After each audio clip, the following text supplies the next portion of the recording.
안녕하세요. 군입대 컨설팅하는 짬누나 권지영입니다. 삼형제맘 이현미입니다. 네, 우리가 영상을 이제 같이 찍다 보니까 네.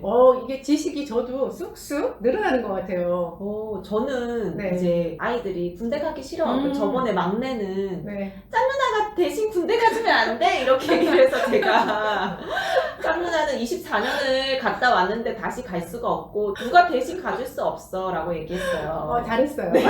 다시 가고 싶지 않아요. 그래서 군대에 대해서 요즘 네. 월급도 많이 오르고 핸드폰도 네. 자유롭게 사용할 수가 그쵸. 있고 뭐 네. 이런 부분들을 네. 좀 설명하면서 아이들이 군대에 대해서 너무 두려워하지 않도록 하고 있어요. 아주 훌륭한 똑똑한 엄마인데요. 그래서 네. 또 하나 좀 궁금한 게 생겼어요. 어떤 거요? 영주권자가 네. 군대를 가는 네. 방법이 어떻게 될까요? 영주권자가요, 군대를 가는 방법은 다양하게 세 가지 종류가 있어요. 근데 일단 영주권자가 어떤 그게 있냐면, 대한민국 국적을 가지고 있는 분들이 영주권자에 해당이 되거든요. 나는 군대 가기 싫어 라고 하시는 분들은 8세가 되는 해에 3월달까지 영주권 포기를 하셔야 돼요. 그러니까 국적 포기를 하셔야 해요. 나는 대한민국 국민이 아닙니다 라고 하면 국적 포기를 하게 되면 병역의 의무 대상에서 제외가 되는데, 이거를 그 시기에 하지 않게 되면 병역의 의무 대상이 돼요. 그래서 이중 국적을 가지고 계신 분들, 복수 국적, 재외국민 이런 분들 다 병역의 의무가 있습니다. 그러면 나이가 지나서는 안 되는 거예요? 나이가 지나서라는 거는 18세를 기준으로 했을 때 그게 되고요. 그 다음에 여자분들은 사실 상관이 없잖아요. 여자분들은 상관없고, 남자분들 같은 경우는 병역의 의무가 발생을 하기 때문에 하셔야 돼요. 국방의 의무 하셔야 합니다. 근데 이제 세 가지 방법이 있다고 아까 말씀을 드렸잖아요. 우리 똑같아요. 다 똑같은데 일반 국민들도 남자분들 군대 가는 방법은 일반병과 모집병이 있다고 말씀을 드렸잖아요. 영주권자는 하나가 더 있습니다. 영주권을 가지고 계신 분들은 육군에서요, 영주권을 가지고 있는 분들만 모집을 하는 시기가 정해져 있어요. 한 1년에 4번 정도. 그래서 사전에 입대를 하게 되고요. 입영을 하면서 뭐 여러 가지 이제 언어라든가 그 다음에 문화 이런 것들에 적응을 잘 못하시는 분들을 위해서 훈련병, 그 다음에 간부 이런 분들이 약간 영어를 하시고 그 문화를 좀 알고 있는 사람들로 너무 사실인데요. 완전 꿀팁. 네. 오. 그렇게 해서 이제 입대는 동일하게 이제 훈련은 다 받습니다. 다 받고요. 그 대신에 이제 좋은 거는 훈련이나 기타 이런 거 모르는 것들, 언어라든가 이런 문화들 이런 거를 조교나 교관들한테 배울 수는 있는데 단점도 있어요. 장점은 그건데 단점이 뭐냐면 워낙 영어를 잘하는 똑똑한 사람들이 다 모이다 보니 본인의 특기라든가 전공 이런 것들이 반영이 거의 안 돼요. 그래서 본인이 그거를 선택을 할 수 있는 게 아니라 육군의 일반병처럼 동일하게 이거는 본인이 훈련소에서 선택을 받거나, 그러니까 이 훈련소에서 선택받는다는 게 어떤 거냐면요, 모집을 했어요. 모집을 했는데 그 모집의 인원에 조금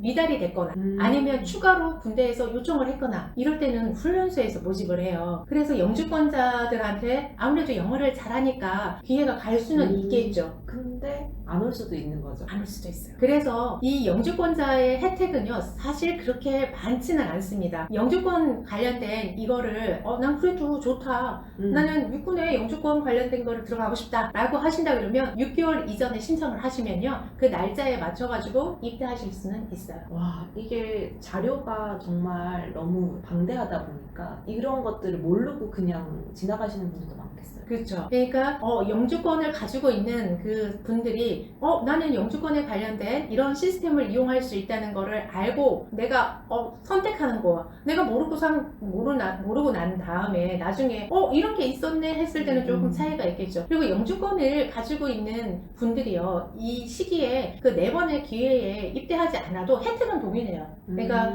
뭐 영주권을 위해서 해외에 나가야 되는 경우가 있다든가 그러면 나라에서 그거를 지원을 해줘요. 항공 운임료라든가 기타 이런 것들, 그런 것들은 제가 자세하게 어디에다가 해놓을 거냐면 블로그에다가 제가 발행을 해놓을게요. 왜냐면 기준이 워낙 많기 때문에 유튜브로 이야기하면 재미없을 거예요. 그래서 그런 방법이 있고요. 그 다음에 이제 질문 들어갈게요. 우리 또 삼형제 맘님. 보통 남자들이 군대를 가면 두 가지 방법이 있다고 했잖아요. 예, 그 두 가지 방법이 어떤 게 있는지 혹시? 일반병과 오, 모집. 우와. 정확하게 맞추셨어요. 맞아요. 영주권자도 동일하게 그거를 갈 수 있어요. 아, 네, 그래서 내가 나 영주권의 그 시기에 맞춰서 굳이 뭐 훈련소에 들어가서 그 문화 적응 안 하고 그냥 가겠다라고 하시는 분들은 일반병으로 선택해서 들어가실 수 있고요. 이 일반병 같은 경우는 어떻다? 본인이 현역병 입원 본인 선택원이라는 날짜를 지정해서 들어가실 수 있어요. 근데 이것도 본인의 전공과 특기는 전혀 반영이 안 되고요. 전산 무작위 분류가 나기 때문에 그런 단점이 또 그럼 모집병으로. 모집병이에요. 근데 여기서 제가 딱 생각이 드는 게 네. 영어를 네. 한국말을 잘 못하고 못 알아듣는 사람은 영주권자가 혜택을 주는 거를 신청하는 게 나을 것 같고 네. 약간 내가 그래도 한국말을 좀 하고 네. 좀 알아듣는다 그러면 네. 모집병 가면 좋을 것 같다는 생각이 듭니다. 그렇죠. 그것도 좋은 방법이에요. 왜냐면 훈련소에 와가지고 전혀 적응을 못하면 못 알아들으면 그렇죠. 훈련소부터 무슨 말인지 하나도 못 알아들으면 그거는 진짜 너무 네. 괴로울 것 같아요. 네. 지금 영주권을 가지고 있는 분들이 군대 많이 들어오고 계세요. 그래서 한국말을 못하거나 서툴거나 약간 그런 것들이 어눌한 분들이 있으신 분들은요, 첫 번째 방법이 좋고요. 내가 조금 할 줄 안다, 한국말도 할 줄 알고 문화권 뭐 적응할 수 있어 라고 하는 분들은 모집병이 좋을 수 있어요.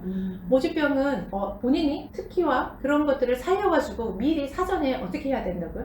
공부를 하고 알아봐. 그렇죠. 그리고 지원하셔야 돼요. 네. 사전에 그 입영 시기 모집 공고가 나가게 되면 그 접수를 하고요. 그 다음에 거기에 맞춰서 1차 서류 전형이 통과하면 2차에 또 면접도 보고 그 다음에 최종 합격을 해서 군대를 가야 돼요. 대학 가는 것보다 더 경쟁률이 치열한 거 아니에요?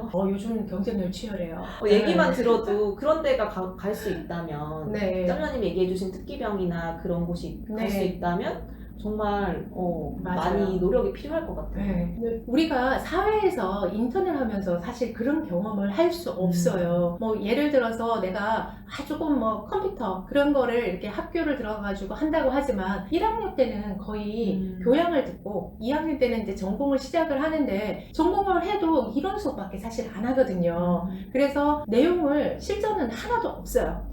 그런 분들이 대부분이에요. 그런데 군대로 오게 되면 어떻게 한다? 실전에서 다 배우는 거죠. 그러면 거기 들어가기 위해서는 우리 짱녀님 유튜브와 블로그를 열심히 보고 거기서 모르겠다 하면 짱녀님한테 의뢰를 드리면 되겠네요. 그렇죠. 제가 여러분들이 제 유튜브를 보면서 나 이 정도는 찾아갈 수 있어 라는 분들은 그렇게 하시면 되고요. 육해 공군 해병대 특기병을 찾아가고 싶은데 도저히 내가 맞는 특기병이 어떤 건지 모르겠다 라고 하시는 분들은요, 네, 저한테 개인적으로 의뢰를 하시면요, 거기에 대해서 제가 해드리고 있습니다. 그거는요, 아래에 그 영상 밑에 보면 링크에 제가 이렇게 댓글에 달아놨기 때문에 그거 확인하시면 될 것 같아요. 오늘도 영주권자가 군대 갈 때 어떻게 해야 되는지에 대해서 짱나님한테 배워봤는데요. 오늘은 여기까지 하도록 하겠습니다. 네, 제 유튜브에 오셔서 그냥 쓱 나가시면 되게 슬퍼요. 네, 그래서 여러분들 꼭 해주셔야 될 게 있습니다. 어떤 거죠? 짱누나님의 유튜브가 도움이 되셨다면 좋아요와 구독 부탁드립니다. 부탁드립니다.